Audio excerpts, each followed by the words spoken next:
Israel की सेना ने आज हमास के एयर चीफ अबू मुराद और हमास कमांडर अबू मुराद को मार गिराया। Prime minister of Israel Benjamin Netanyahu ने साफ साफ कह दिया है कि अगर आप हमास के हो तो आपका थैंक यू हो चुका है। ये इजराइल की पॉलिसी है। इजराइल के प्राइम मिनिस्टर ने सबके सामने बोल दिया कि यार देखो, कोई शर्म वरम की बात नहीं है, दिल मत दुखाना, अगर तुम हमास के हो तो तुम्हारा थैंक यू होने वाला है, तुम निपटोगे ही निपटोगे बेटा।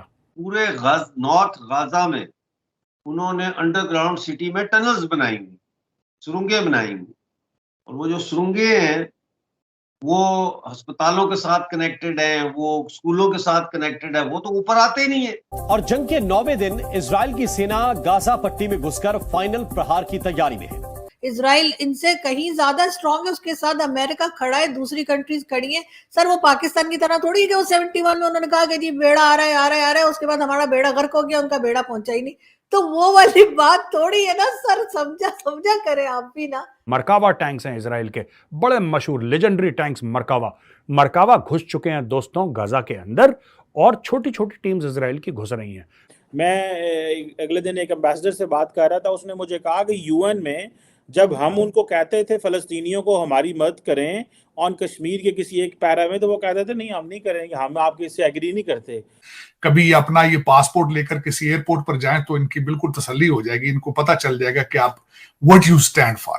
सो यहाँ पे तो लोगों को बड़ा बुखार चढ़ा हुआ है और कह रहे हैं जी कि फलस्तीन के वो, लेकिन वो अरबी समझते हैं कि हमें क्या भाई उनसे, आपका हमारे तो इंडिया से बड़े अच्छे ताल्लुकात हैं, वो यासर अराफात हैं, महमूद अब्बास वगैरह, जितने वो सारे इंडिया से हमारे बड़े अच्छे ताल्लुकात हैं, हम आपके लिए ताल्लुकात क्यों खराब करें।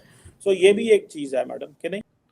तो ये जो मुराद अबू मुराद है, ये उनके एरियल विंग का हेड था, यानी कि हैंग ग्लाइडर से जो लोग आए, जो रॉकेट फायर हुए, या जो भी XYZ था, ये इसकी करतूत थी। हेलो गाइस, स्वागत है आपका अफेयर गॉसिप्स न्यूज में। तो वीडियो में आगे बढ़ने से पहले हर बार की तरह फिर से एक बेनती है, चैनल को सब्सक्राइब करिएगा और बेल आइकन दबाना मत भूलिएगा। तो दोस्तों, जो हमास के कमांडर हैं, एक के बाद एक उनके मरने की खबर लगातार आ रही है। अब जो है एक और हमास कमांडर मारा गया है और उसका नाम अबू मुराद बताया जा रहा है, और ये हमास का एयरविंग कमांडर भी था। और जो हमास आतंकी ग्लाइडर या पैराशूट से इजराइल की टेरिटरी में घुसे थे, उसके पीछे भी हमास के इसी कमांडर का हाथ था। तो अभी के लिए तो अबू मुराद को इनके अब्बू के पास पहुंचा दिया गया है, और सुनने में ये भी आ रहा है कि इजरायली सेना गाजा में अब किसी भी वक्त घुस सकती है। तो खैर देखते हैं अब पाकिस्तानी आवाम और इनकी मीडिया का क्या कहना है। मुराद अबू मुराद, ये हमास का कमांडर मुराद अबू मुराद, इसको टपका दिया। क्यों टपकाया? इसलिए टपकाया, एक तो हमास का कमांडर है, तो जो भी हमास का कमांडर है, हमास का मंत्री है, हमास का संतरी है, उससे कोई फर्क नहीं पड़ता है, सब निपटने वाले हैं। Prime minister of Israel Benjamin Netanyahu ने साफ साफ कह दिया है कि अगर आप हमास के हो तो आपका थैंक यू हो चुका है।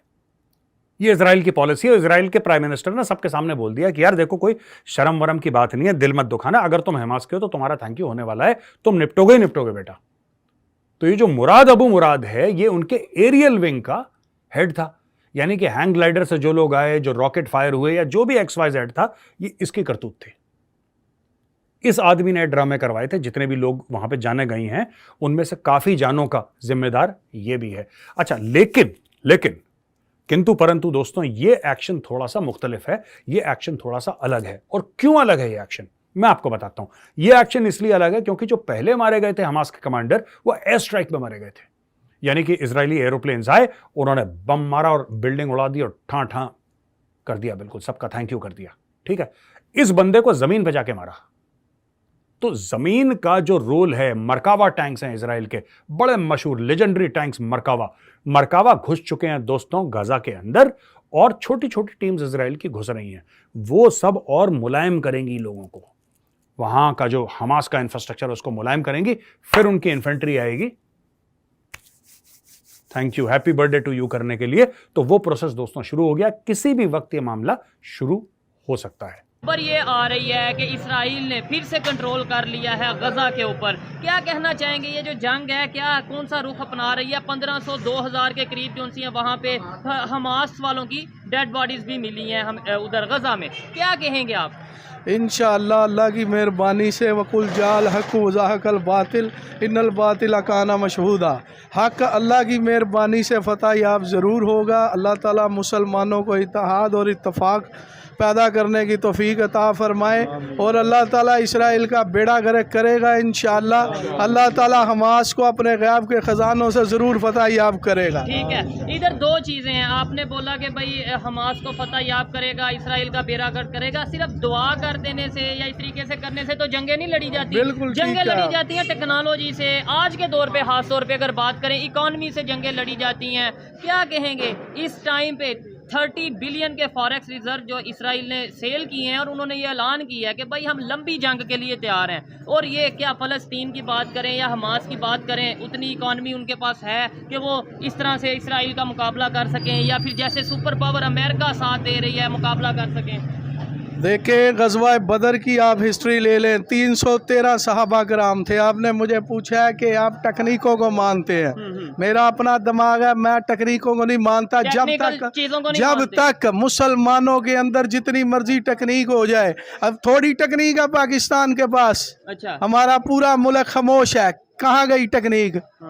जब तक ईमान का जज्बा नहीं आएगा भाई आप जंग नहीं जीत सकते। वो 313 थे सहाबा कराम जिन्होंने कुफर का बेड़ा गर्क कर दिया था। इंशाअल्लाह इस दफा फिर तारीख अपना आप दोहराएगी अल्लाह के हुक्म से। तो दोस्तों आज की वीडियो में इतना ही, मिलते हैं ऐसे ही किसी नेक्स्ट वीडियो में, तब तक के लिए पीस आउट एंड जय हिंद।